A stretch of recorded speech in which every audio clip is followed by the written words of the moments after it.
Let me start by saying I'm not out of my mind. I realize how this will sound. Paranoid, irrational, maybe even unstable. But I swear every single thing I'm about to share actually happened. It began with a face, or more accurately, faces. Each one just slightly wrong. 3 months ago, I ended things with my ex, Caleb. We'd been together for almost 2 years, and the breakup was long overdue. He wasn't violent. He never laid a hand on me. But his control was quiet, methodical, and deeply unsettling. The most insidious kind. He'd keep tabs on when I used my phone, quiz me about my day to see if my answers lined up, always searching for cracks in my story. When I finally left, I changed my phone number, shut down my social media accounts, and moved into a new apartment. I thought I'd erased him from my life. Then came the barista.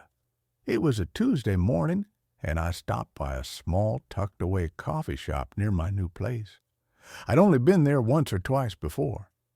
As I approached the counter, the barista, a young woman about my age, smiled at me. Something about her smile felt off. She tilted her head and said, "Good morning, sunshine." I froze. That was Caleb's nickname for me. Not a sweet one. He used it sarcastically whenever I was upset. "What's wrong, sunshine?" he'd say, deliberately prodding at my mood. I told myself it was just a coincidence. But then it happened again. A few days later, I took a ride share to work.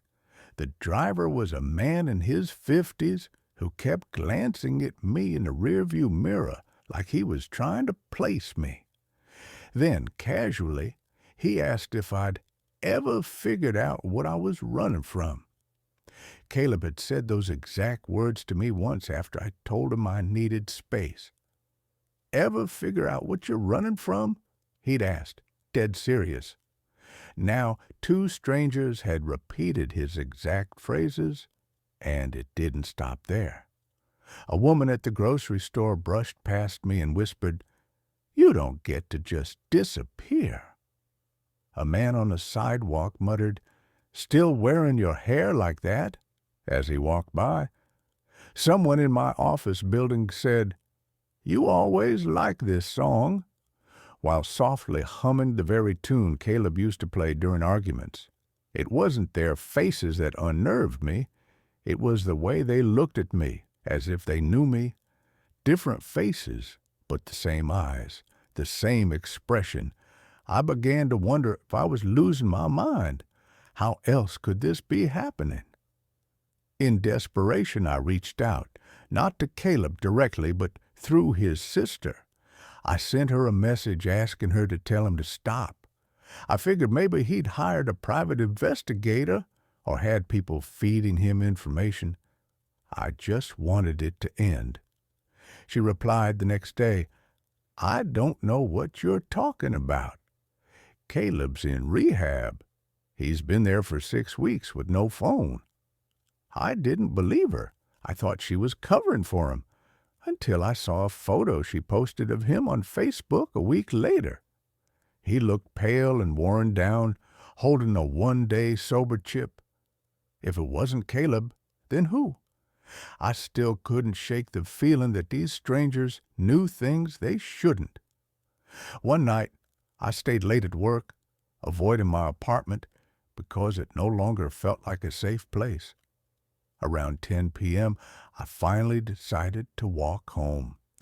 I kept my head down, headphones in, but without music playing, an old habit to make sure I could still hear if someone was behind me. As I turned onto my street, I noticed a man sitting on the steps across from my building. Hoodie up, head down. I was about to pass him without a glance when he said, "Cold out tonight, huh, sunshine?" I froze mid-step. He didn't look at me, just kept staring at the sidewalk. I walked past slowly, not saying a word, and went inside. I locked every bolt on my door and sat in silence for hours before finally drifting off to sleep. The next morning, I found my doormat flipped over. Not a big deal, except my apartment is on the top floor. No one just passes by my door. On the underside of the mat in pen, someone had written, "You can change your face too if you want, but I'll still recognize you." I didn't know what it meant. I still threw up. I booked a hotel room for the weekend and left without even packing. I just needed to be somewhere with people around. The clerk gave me a small, stuffy room on the fourth floor, but it felt secure until 2 a.m. when there was a knock at my door, 3 slow knocks. I sat up in bed, waiting. Another 3 knocks. I finally peered through the peephole and saw a woman in her 40s, her face expressionless, staring at my door. She didn't speak. I didn't either. Eventually, she walked away. It was one of the most chilling things I've ever witnessed. The next morning, I asked the front desk if anyone had been on my floor. They said no, especially not that late. All the other rooms were vacant. That's when it clicked. These weren't random encounters. These people were being given personal details, Caleb's phrases, his habits, and sent to me.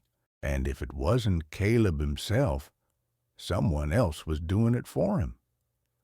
I remembered a conversation from months before we broke up.